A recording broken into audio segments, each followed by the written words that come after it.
A paz do Senhor, meus irmãos, nesta semana nós estamos falando a respeito das escolhas que fazemos. Este é o estudo número 2, onde nós vamos continuar meditando em cima desse tema. Eu quero fazer uma oração antes da gente continuar esta meditação.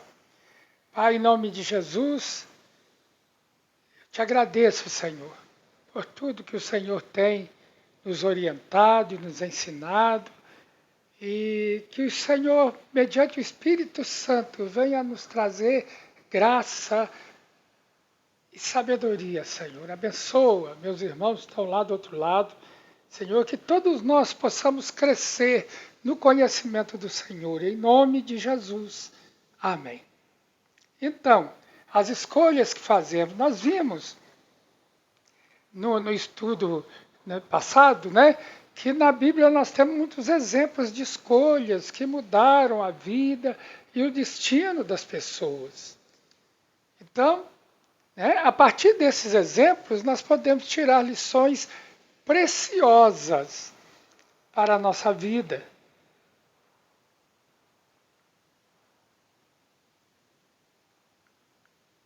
E o primeiro deles é a escolha da salvação. A salvação, e aí nós vemos esse versículo de Josué, capítulo 24, que Deus diz: mas se vocês não quiserem servir o Senhor, escolham hoje a quem vão servir. Nós vimos esses versículos no estudo passado, então estou pegando daqui para que haja uma continuidade. Se os deuses a quem os pais de vocês serviram, do outro lado do Eufrates, continua falando Josué, ou os deuses dos amorreus em cuja terra vocês estão morando, eu e a minha casa serviremos ao Senhor. Esta é a escolha de Josué. E também no livro de 1 Reis, capítulo 18, está escrito: depois Elias se aproximou de todo o povo e disse: até quando vocês ficarão pulando de um lado para outro? Se o Senhor é Deus, sigam-no. Se é Baal, os deuses deste mundo, sigam-no. Porém, o povo não disse uma só palavra. Da salvação também nós somos arguídos sobre nossa escolha individual.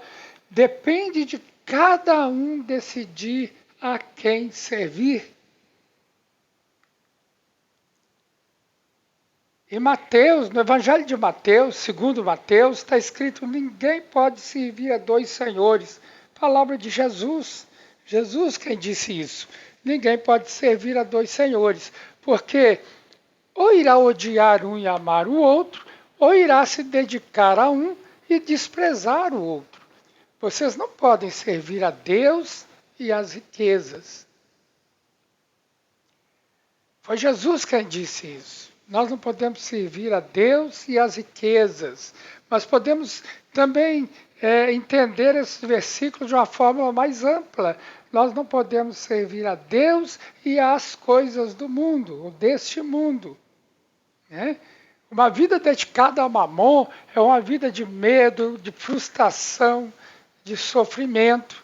Nós precisamos de uma base mais sólida para nossas vidas. Nós precisamos de Deus.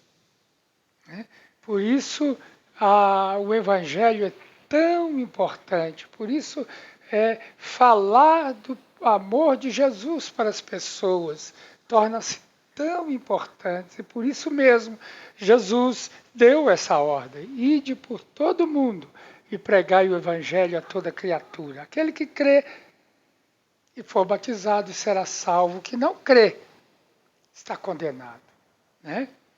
E aí nós entramos no outro assunto, o pecado. Desde o princípio, nós vemos que o Senhor Jesus nos deu a liberdade de escolher. É o que nós chamamos de livre-arbítrio. Mas também O Senhor nos exorta sempre a obedecer sua voz, porque da mesma forma que Ele nos deu esse poder maravilhoso, esse direito, essa capacidade tão maravilhosa de escolher, Ele também nos concede sabedoria para escolher da melhor forma. Nós podemos ver isso em Gênesis capítulo 3, versos 1 a 7, né? E eu quero inclusive ler para vocês. Gênesis capítulo 3, versículos 1 a 7. E lá está escrito: mas a serpente, mais sagaz que todos os animais selváticos que o Senhor tinha feito, disse a mulher. É assim que Deus diz? Não comereis de toda árvore do jardim? Respondeu a mulher: do fruto das árvores do jardim podemos comer, mas do fruto da árvore que está no meio do jardim, disse Deus, dele não comereis, nem tocareis nele, para que não morrais. Então a serpente disse à mulher: é certo que não morrereis. Porque Deus sabe que no dia em que dele comerdes, se vos abrirão os olhos, e como Deus, sereis conhecedores do bem e do mal. Vendo a mulher que a árvore era boa para se comer, agradável aos olhos e árvore desejável para dar entendimento, tomou-lhe do fruto e comeu, e deu também ao marido, e ele comeu. Abriram-se então os olhos de ambos, e percebendo que estavam nus, coseram folhas de figueira e fizeram cintas para si. Nós vemos nesses versículos que foi uma má escolha de Eva. Uma péssima escolha da primeira mulher. Né? Porque Deus já tinha dito para eles: olha, vocês podem comer de todas as árvores do jardim, todos os frutos. Deus criou aquele jardim, jardim do Éden, para ali colocar o primeiro casal. E aquele jardim era um jardim maravilhoso, onde havia todos os tipos de frutos. E um jardim que tinha a capacidade de sustentar o casal. E Deus deu a eles a liberdade de escolher o que comer. Qualquer um dos frutos.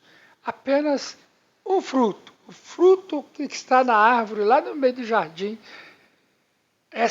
Deus não quis que eles comessem. E disse: olha, porque no dia que vocês comerem, vocês vão morrer. E foi exatamente essa a tentação da serpente. Eva caiu na tentação e escolheu errado. Então, da mesma forma que Deus nos dá esse poder, essa capacidade de escolha, Ele também nos concede sabedoria para poder escolher da melhor forma. E quantas vezes nós escolhemos errados ainda assim? Porque estamos olhando para o prazer que aquela escolha pode nos dar. Aí vem o assunto do erro, né? O erro. E no Evangelho de Mateus, capítulo 24,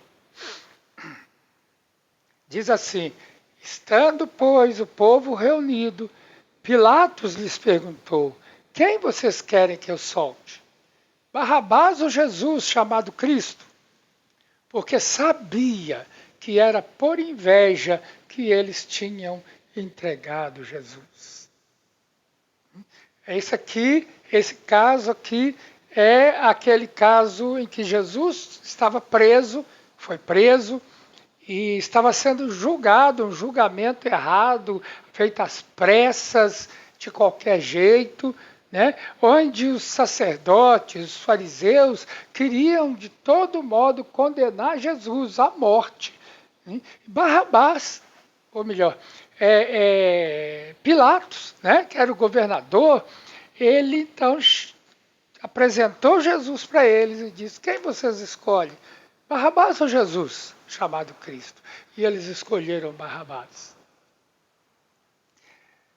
Pilatos sabia da inocência de Jesus, mas sabia também que era por inveja que eles, os sacerdotes, fariseus e saduceus, queriam condenar Jesus. O erro de Pôncio Pilatos foi não dar ouvidos à verdade, por causa do seu cargo, por causa do seu nível social, por causa das vantagens pessoais que ele tinha.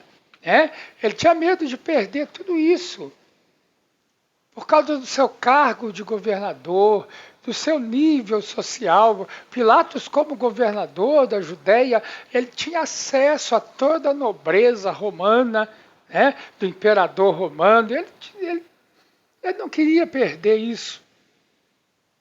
As vantagens pessoais que ele auferia através desse cargo, através dos seus contatos sociais. Ele sabia que Jesus era inocente. Mas mesmo sabendo que o entregaram por inveja, mandou crucificá-lo. E aí, nós entramos no assunto da desobediência. E aí nós temos um outro exemplo de escolha que mudou a vida de uma pessoa, Jonas. Jonas foi chamado por Deus para advertir Nínive a respeito do juízo que viria em consequência dos seus pecados. Nínive, a capital assíria, era terrível. Os ninivitas, os assírios de um modo geral, eram um povo violento, um povo injusto, um povo que maltratava aqueles a quem eles conseguiam invadir suas terras, e escravizá-los. E Nínive, de uma forma especial, era um povo terrível, mau. Mas Deus chamou Jonas e mandou que Jonas fosse até Nínive para alertá-los. E Deus diz para Jonas: veio a palavra do Senhor a Jonas, filho de Amitai, dizendo: levanta-te, vai à grande cidade de Nínive e clama contra ela, porque a sua malícia subiu até a mim. E Jonas se levantou para fugir de diante da face do Senhor para Tarsis, e descendo a Jope, achou o navio que ia para Tarsis, pagou, pois, a sua passagem, desceu para dentro dele para ir com eles para Tarsis, de diante da face do Senhor. Jonas fugiu da presença do Senhor. Jonas não queria ir a Nínive, pregar para eles, levar a mensagem que Deus tinha dado para Nínive. Jonas fugiu e recusando-se a entregar a mensagem a Nínive, porque ele temia que seus habitantes se arrependessem e Deus os livrasse do juízo. Jonas temia que os ninivitas se arrependessem, mudassem o seu modo de vida e Deus os perdoasse e Deus mudasse o seu destino e Deus os livrasse daquele juízo terrível que pairava sobre eles.